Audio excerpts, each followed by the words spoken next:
Hello guys, வணக்கம் and welcome back to the film of the YouTube channel. வழக்கமாக ஒரு வருஷத்தில் ஒரு தீபாவளி தான் வரும். ஆனால் இந்த வருஷத்தில் மட்டும் எப்படிங்க 3 தீபாவளி வருது புரியல.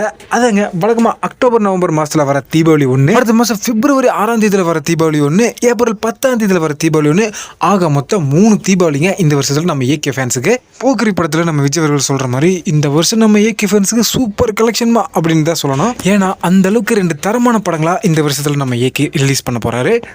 அதில் ஒரு படத்தை ப்ராப்பர் பேன் இண்டியன் படமாக கிராண்டாக ரிலீஸ் பண்ண போகிறாங்க. அது நம்ம குட் பை அக்லி படம் தான். விடாமுயற்சி ப்ராப்பர் பேன் இண்டியன் படம் இல்லையாடா அப்படின்னு கேட்டிங்கன்னா, ஆமாம், அது ப்ராப்பரான பேன் இண்டியன் படமாக ரிலீஸ் பண்ணலை.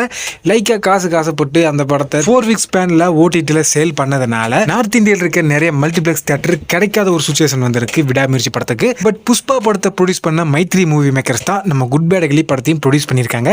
இந்த படம் பேன் இண்டியன் லெவலில் ஹிட் அடிக்கிறதுக்கான ஸ்டஃப் இருக்குது அப்படின்னு இவங்க தெரிஞ்சுக்கிட்டதுனால நிறைய தியேட்டர்களை இவங்க கிராண்டாக ரிலீஸ் பண்ண போகிறாங்க. முக்கியமாக நார்த் இந்தியா மல்டிப்ளெக்ஸில் கண்டிப்பாக ரிலீஸ் பண்ண போகிறாங்க. அடுத்ததான் நம்ம விடாமுயற்சி படத்தை பற்றி ஒரு சின்னதாக ஒரு அப்டேட் கிடச்சிருக்கு. படம் ரிலீஸ் ஆகிறதுக்கு இன்னும் 10 நாட்கள் தான் இருக்குது. ஆனால் இன்னும் புக்கிங்ஸ் இன்னும் ஓப்பன் பண்ணலையே அப்படின்னு சொல்லிட்டு நிறைய ஃபேன்ஸ் ரொம்பவே ஃபீல் பண்ணிட்டு இருக்காங்க. ஆனால் டிஸ்ட்ரிபியூட்டர்ஸ் தரப்புலேருந்து என்ன நியூஸ் வந்திருக்கு அப்படின்னு பார்த்தீங்கன்னா, இந்த படத்துக்கு அதிக பர்சன்டேஜ் விலை கேட்கறதுனால ஒரு சில திரையரங்குகள் இன்னுமே இந்த படத்தை வாங்காமல் இருக்காங்க. கிட்டத்தட்ட 800 தியேட்டர் ரிலீஸ் ஆக போகிற இந்த விடாமுயற்சி படத்தை இது வரைக்கும் 700க்கும் மேற்பட்ட தியேட்டர்ஸ் எல்லாம் வாங்கிட்டாங்களா. ஆனால் இன்னொரு 50-60 தியேட்டர் மட்டும் வாங்காமல் இருக்கிறாங்களா. அவங்களும் வாங்கிட்டாங்க அப்படின்னா வேற 31ஆம் தேதியிலிருந்து புக்கிங் ஸ்டார்ட் பண்ண போகிறதா நமக்கு ஒரு தகவல் கிடைச்சிருக்குது. ஸோ நெக்ஸ்ட் நம்ம ஏகே 64வது படத்தை பற்றி ஒரு வினோதமான ஒரு அப்டேட் கிடைச்சிருக்குது. இதை நான் ஏன் வினோதம் அப்படின்னு சொல்கிறேன்னு பார்த்தீங்கன்னா, இந்த விஷயம் இப்போ இருக்க சுச்சுவேஷன் நடக்க பாசிபிலிட்டிஸ் இருக்கா அப்படின்ட்டு எனக்கு தெரியல. பட் இது நடக்க போகுது அப்படின்னு சொல்லிட்டு ஒரு சில மூவி ட்ராக்கர்ஸ் கிட்ட இருந்து நமக்கு தகவல் கிடைச்சிருக்குது. அது என்னன்னா, நம்ம ஏகேவோட 64வது படத்தில் சூப்பர் ஸ்டார் ரஜினிகாந்த் அவர்கள் வில்லனாக நடிக்க போகிறாரு அப்படின்னு சொல்லிட்டு கொஞ்சம் கூட சம்மந்தமே இல்லாத ஒரு விஷயம் சோசியல் மீடியா ஃபுல்லாமே இப்போ பேசப்பட்டு வருது.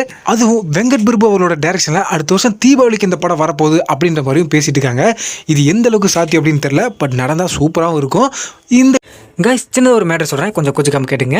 PYGMI, அதாவது பிக்மி அப்படின்னு சொல்லிட்டு ஒரு அப்ளிகேஷன் ஒன்று இருக்குது. இந்த அப்ளிகேஷன் ஒரு இ-காமர்ஸ் அப்ளிகேஷன். இது நம்மளோட ஃப்ரெண்ட்ஸ் ஆரம்பிச்சிருக்காங்க. ஸோ இதில் மாதம் 799 ரூபா மட்டும் பே பண்ணால் போதும், நீங்களும் ஒரு ஓனராகவோ பிஸ்னஸ் மேனாக கூட ஆகலாம். ஸோ அது எப்படின்னு பார்த்தீங்கன்னா, உங்கள் கிட்ட இருக்க ப்ராடக்ட்டை உங்களோட ஓன் பிராண்டில் நீங்கள் இந்த ஆப்பை பயன்படுத்தி சேல் பண்ணிக்கலாம். இந்த ஆப்போட பேஸே உங்களுக்குன்னு தனியாக ஒரு வெப்சைட் கிரியேட் பண்ணி அதில் உங்களோட ஓன் ப்ராடக்ட்டை உங்களோட ஓன் பிராண்ட்லேயே சேல் பண்ண வைக்கிறது தான். இந்த ட்ரெஸ், பியூட்டி, கிராசரிஸ் பண்ணுற ஏகப்பட்ட ப்ராடக்ட்ஸை உங்களோட வெப்சைட்டில் உங்களோட தீம்லேயே நீங்கள் சேல் பண்ணலாம். ஸோ அதுக்கு நீங்கள் இந்த பிக்மி ஆப்பில் 799 பேக்கேஜை சப்ஸ்கிரைப் பண்ணி வச்சுக்கோங்க. இதை பற்றி மேலும் டீட்டெயில்ஸ் உங்களுக்கு தெரிஞ்சுக்கணும் அப்படின்னா டிஸ்கிரிப்ஷனில் இருக்க லிங்கை கிளிக் பண்ணி கிளியராக தெரிஞ்சுக்கோங்க. நன்றி.